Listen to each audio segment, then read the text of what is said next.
Hey, everybody, this is Steve Kulls, aka the Squatch Detective, along with my co host with the most, Mr. Chris Bennett. And this is the Bigfoot Truth Files, where we talk about Bigfoot cases that we believe may have some credence. And tonight, we want to talk about the siege at Honobia. You may see it as Honobia or Honobia or Honobia. Yeah. But it's actually pronounced by locals as Honobi. Anyway, Chris, this involves a story of a family that was plagued for a couple of years of Sasquatch on their property. Right. Getting on their porches, trying their doors, rattling their windows, stealing their deer out of their deer lockers, and taking, kills that they drop right there on scene. Yeah. And, we talked about it during the show, how this seems legit psychologically because their fear escalated over time. It got worse and worse and worse and worse and worse.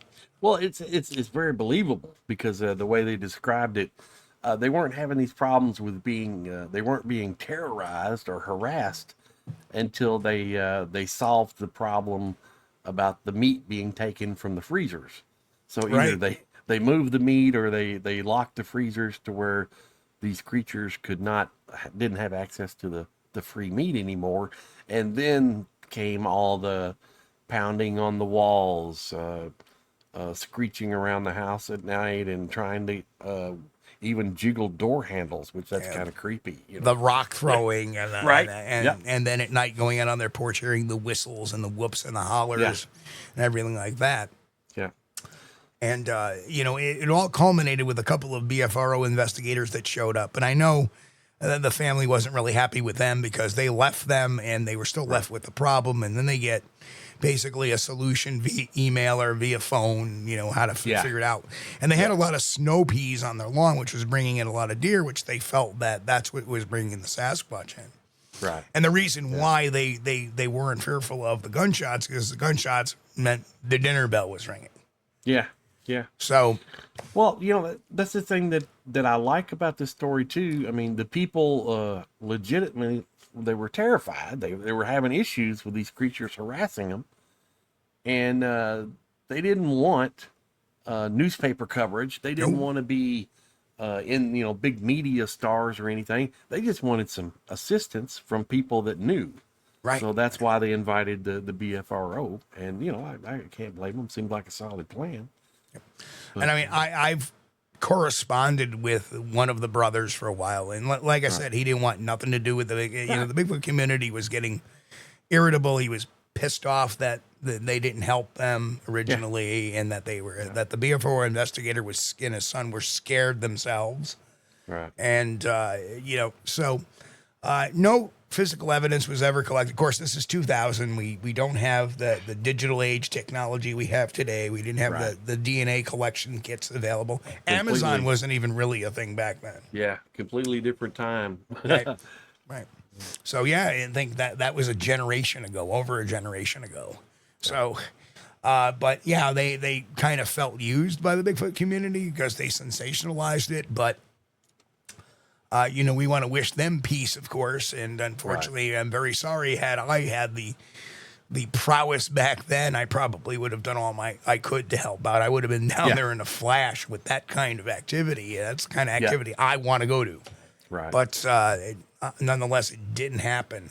But I think this is real for a lot of different reasons. Not only the psychology of the witnesses, and there were multiple witnesses. Right. But the behaviors of the creatures all fit within primate behavior. Yeah, exactly. And I think it all levels out. There's nothing spectacular going on there. There's no, paranormalism going on, no blinking Sasquatch orbs, anything silly like that. It's all about what they perceive as an animal in the woods, just another animal, a predatory animal.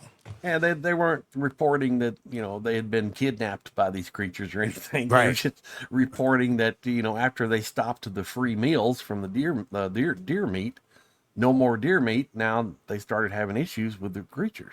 Right. And that seems, especially from a primate behavior behavioral perspective. Say that fast 5 times. Behavioral perspective. Yeah, that seems like a very, Right. very credible thing that would have happened, because the free meat, the free lunch is gone. They're like, okay, well, where's the free lunch? Hey. Right. Right. Exactly. Oh man. So, yeah. So I think this one I like it. is a pretty credible. Yeah, I Credible like it. sighting. And unfortunately, it's very sad the family feels the way they do. Right. But it is what it is, and I'm very far removed from it. I wasn't even part of that back then, but I feel that, man, this was something that really happened. And of course, my blessings and tidings to the family. Yeah. And then again, we found out that the situation was resolved when they removed the snow peas from the lawn, which were bringing in all the deer. No deer, no live deer, no food source, no Bigfoot. Right.